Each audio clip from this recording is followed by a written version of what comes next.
देखिए मेरे भाई बहन, आज की क्लास में जो है बौद्ध धर्म के बारे में जानेंगे मेरे दोस्त। और बौद्ध धर्म के पढ़ने से पहले हम उसके शुरुआती बात को जानते हैं कि ये बौद्ध धर्म जो पुस्तक उस समय आया कहाँ से और हमें कहाँ से प्राप्त होता है। इनके बारे में पूरा जीवनी, पूरा कथा हम कैसे जानते हैं, है ना। जैसे चाणक्य के बारे में आप या मौर्य काल के बारे में जानते हैं तो हमें कई कथा मिलते हैं और तब जाके इसका प्रमाण हमें प्राप्त होता है कि नहीं मौर्य काल में कोई चंद्रगुप्त था। क्योंकि उस समय ना कोई सीसीटीवी कैमरा था, ना कोई टेक्नोलॉजी था, ना कोई सिस्टम था। तो हमें एक ग्रंथ के माध्यम से उसका आकलन कर लिए हैं। अब तो इतना टेक्नोलॉजी है हम लोगों के पास में या देश के पास में कि आज अगर जन्म लिया उस समय से लेके बुढ़ापे तक उसका सारा वीडियो फोटो रखा हुआ है ना। तो उस समय तो कोई किताब नहीं था, लोग क्या किए नहीं किए, लिखित बात को ही जाने। तो बौद्ध धर्म के बारे में जो हमें प्राप्त होता है तो महात्मा बुद्ध की जो जीवनी है ये जातक कथा से मिलता है। और महात्मा बुद्ध जो जातक कथा है, ये जातक कथा में मौर्य काल के बारे में भी बताया गया है, मौर्य काल का भी चर्चा किया है। तो महात्मा बुद्ध की जीवनी हमें किस कथा में प्राप्त होता है? जातक कथा में।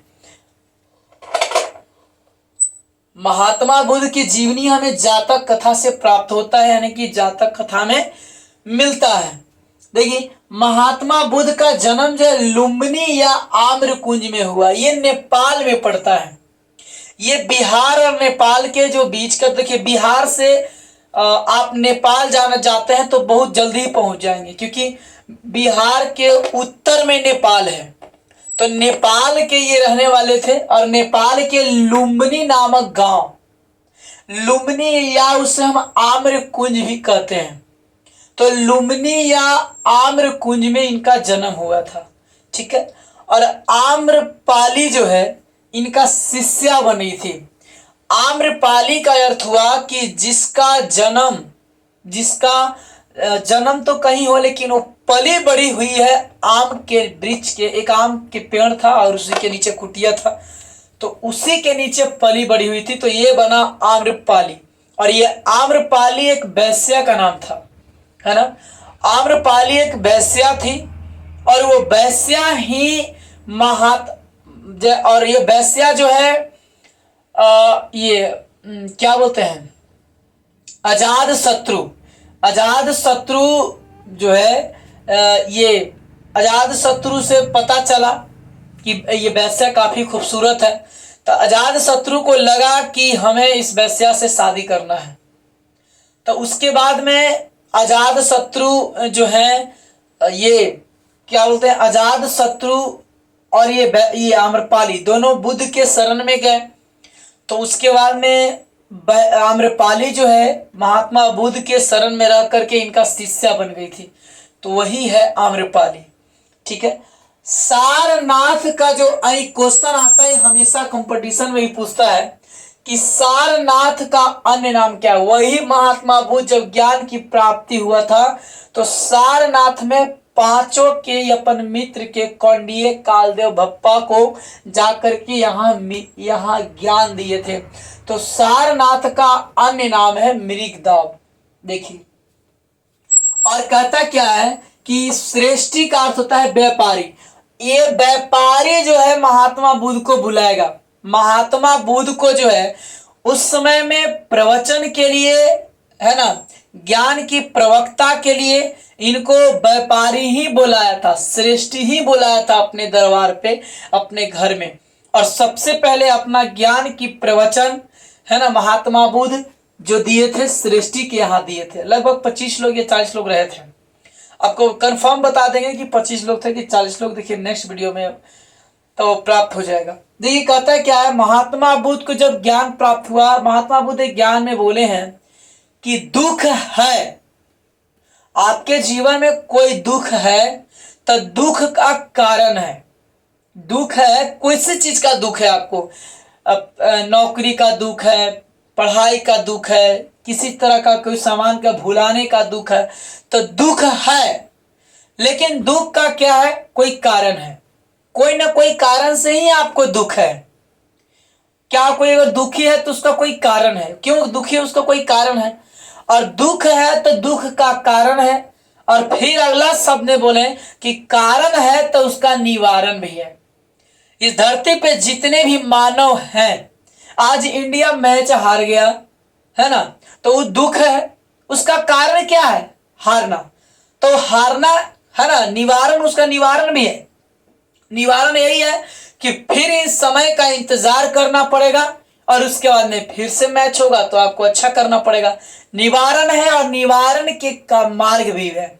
तो महात्मा बुद्ध अपने ज्ञान में बोले हैं कि दुख है तो दुख के कारण है, कारण है तो उसका निवारण है, निवारण है तो निवारण का उसका मार्ग भी है।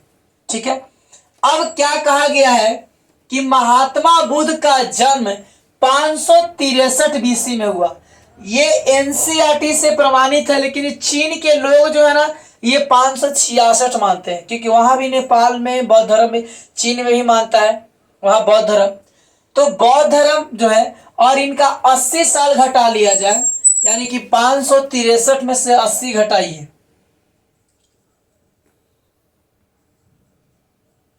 शायद आपको देगा ये 3, 483 बीसी में इनका मृत्यु हुआ था। यानी 80 साल के अवस्था में इनका मृत्यु हुआ। देखिए एडी और बीसी में यह अंतर है, एडी जो बीसी चला 2.5 लाख से, 2.5 लाख से बीसी की शुरुआत हुआ है।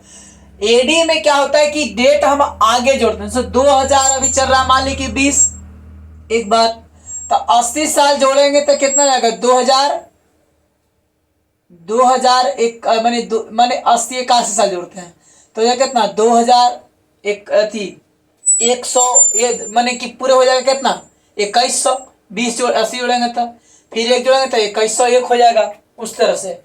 अब लेकिन ये एडी हुआ, एडी में डेट को क्या कहता है, जोड़ा जाता है, ये बीसी है।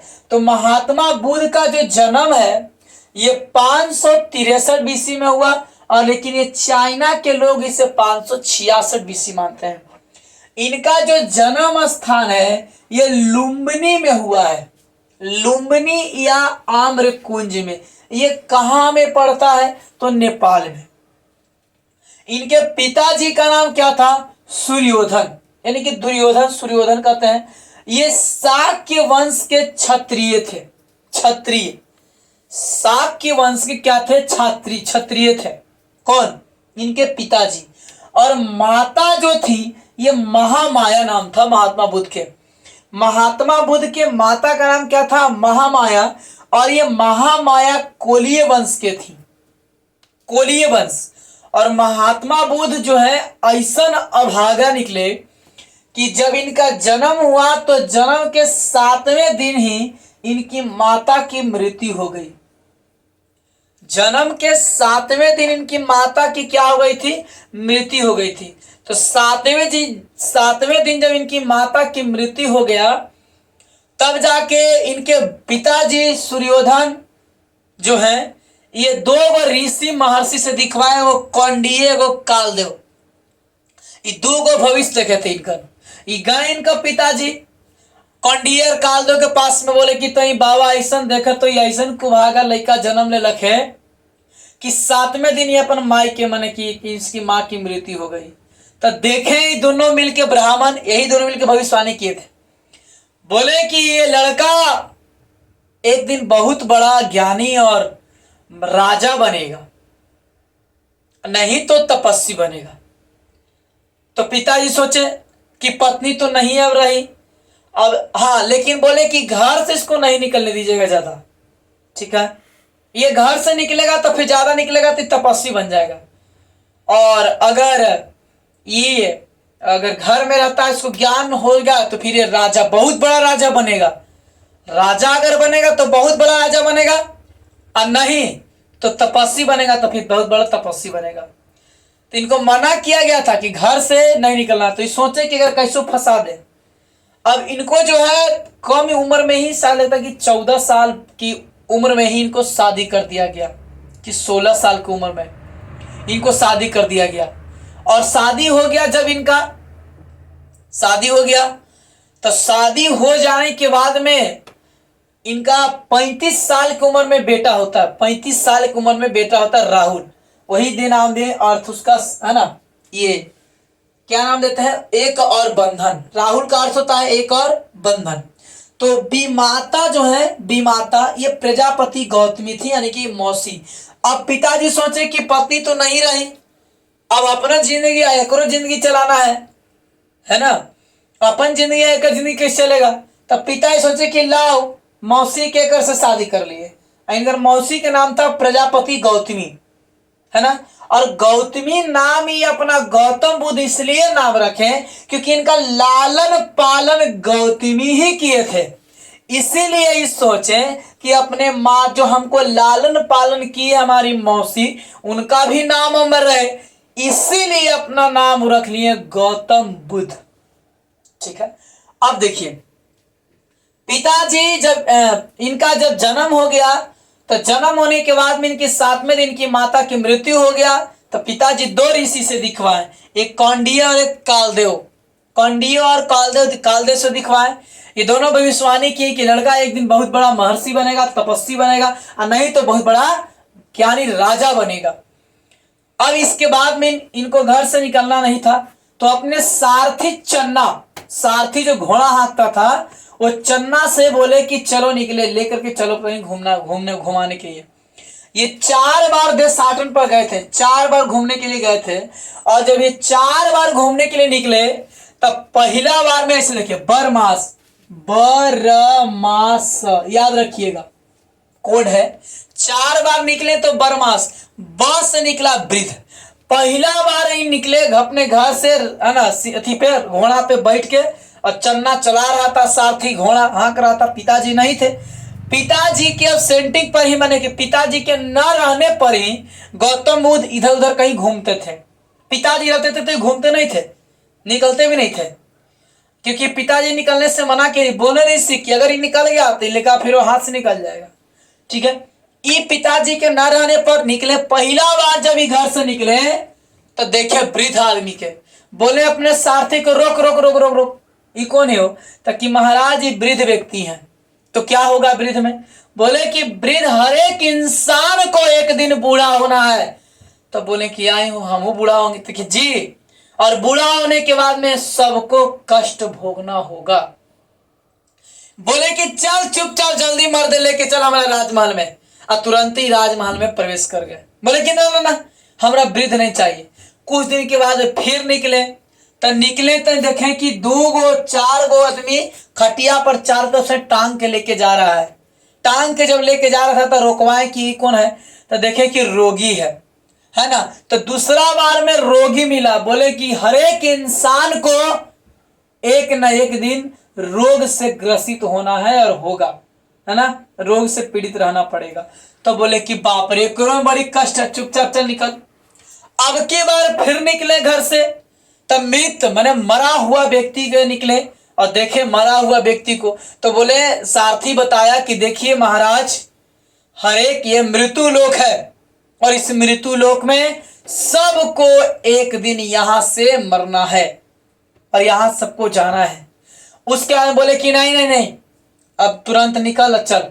अभी 4 बार में आ गए और ये अपने घर पे चुपचाप पड़े रहे कि ये जिंदगी बेकार है।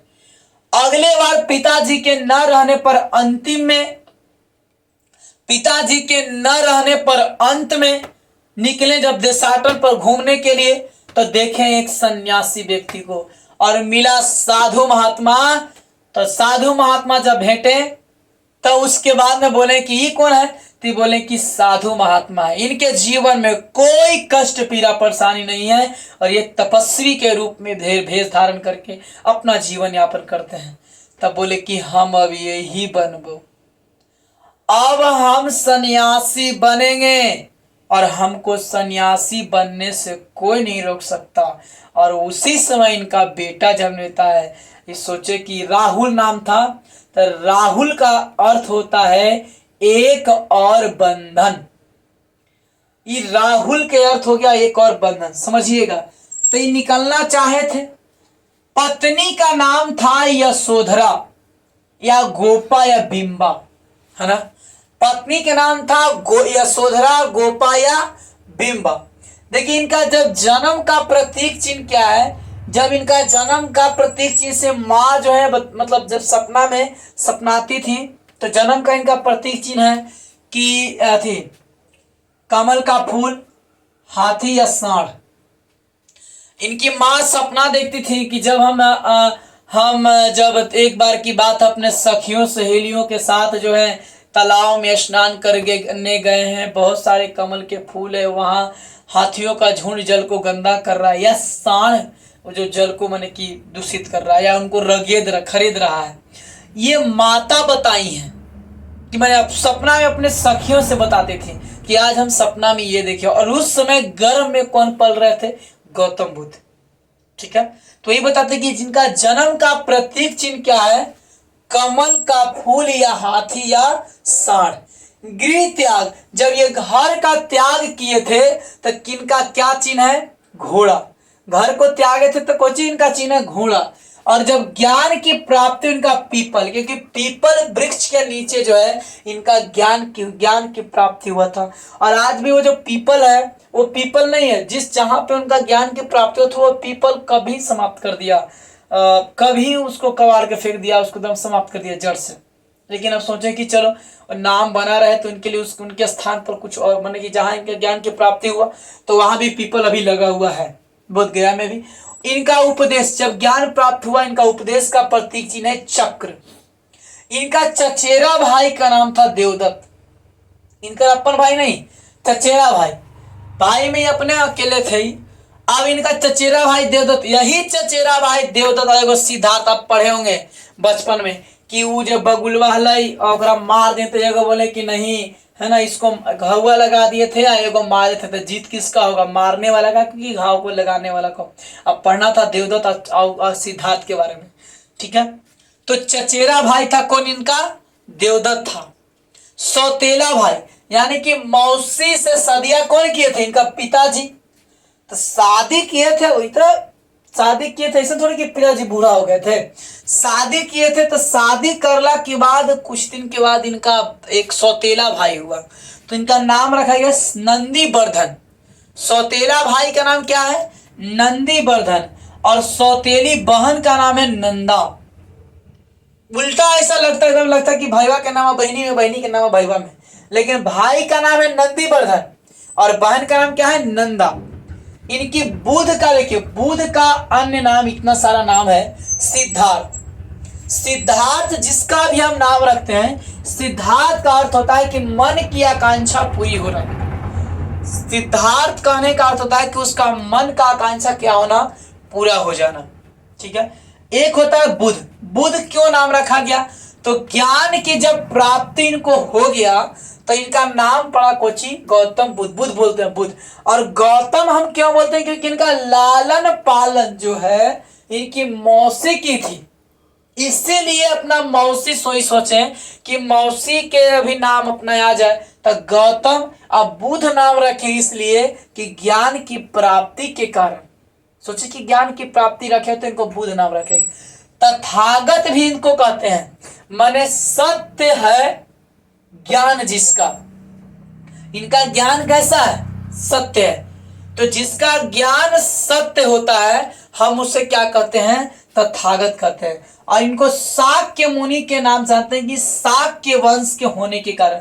देखिए शाक्य इनके पिताजी का नाम था, तो इनके पिताजी का जो शाक्य वंश के थे, इस कारण से ये शाक्य मुनि के नाम से जाने जाते हैं।